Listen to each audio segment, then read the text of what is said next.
নীল গাই দেখতে ভিড় জমালো বহু মানুষ। ইংরেজবাজার ব্লকের যদুপুর 2 নম্বর গ্রাম পঞ্চায়েতের আমজামতলা এলাকায় একটি নীল গাই দেখতে পায় গ্রামবাসীরা। স্থানীয় একটি আমবাগানে বিচরণ করতে দেখা যায় ওই নীল গাইটিকে। ওই স্থান থেকে কয়েক কিলোমিটার দূরেই ভারত বাংলাদেশ সীমান্ত। তবে কোথা থেকে এই নীল গাইটি এই এলাকায় আসলো তা বলতে পারেনি গ্রামবাসীরা।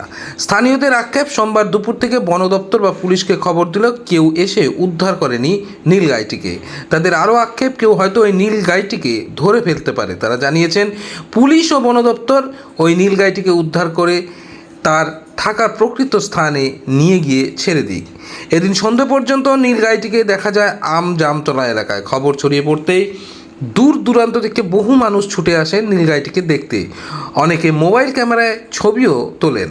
সন্ধে নামলে নজরের আড়াল হয়ে যায় নীল গাইটি। তবে ওই বন্য প্রাণীটি কোথা থেকে এই স্থানে এলো তা ভাবিয়ে তুলেছে গ্রামবাসীদের।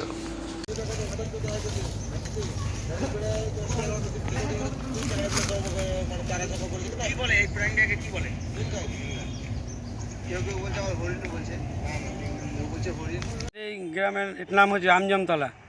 এখানে আমরা দেখতে পেলাম 12টা নাগাদ একটা নীল গাই ঘোরাঘুরি করছে এই বাগানের মধ্যে। দিয়ে সব আশেপাশের লোক অনেকজন দেখলো, সবাই বলছে নীল গাই ছিল মোটামুটি 5টা পর্যন্ত। তারপরে এই যে এখন কোথায় গেল এদিকে আর দেখতে পাওয়া যাচ্ছে না। কি চাইছেন? আমরা চাইছি যে বন দপ্তর থেকে উদ্ধার করুক এটাকে। বন দপ্তরকে ফোন করা হলো, ফোন অনেকজন শুনলাম নাকি যে ফোন করেছে, কে বলছে যে গাড়ি নাই বা হয়তো আসতে পারছি না কালকে, এরকম শুনলাম। কিন্তু এখন 6টা মোটামুটি প্রায় বাজে, এখন পর্যন্ত আসেনি কেউ। কোথা থেকে আসলো কিছু বুঝতে কোথা পারছেন? থেকে এসছে সেটা তো বলতে পারবো না। তবে আমরা দেখলাম এই দুপুরবেলায় 12টার দিকে। কি নাম আপনার? বাবলু হালদার।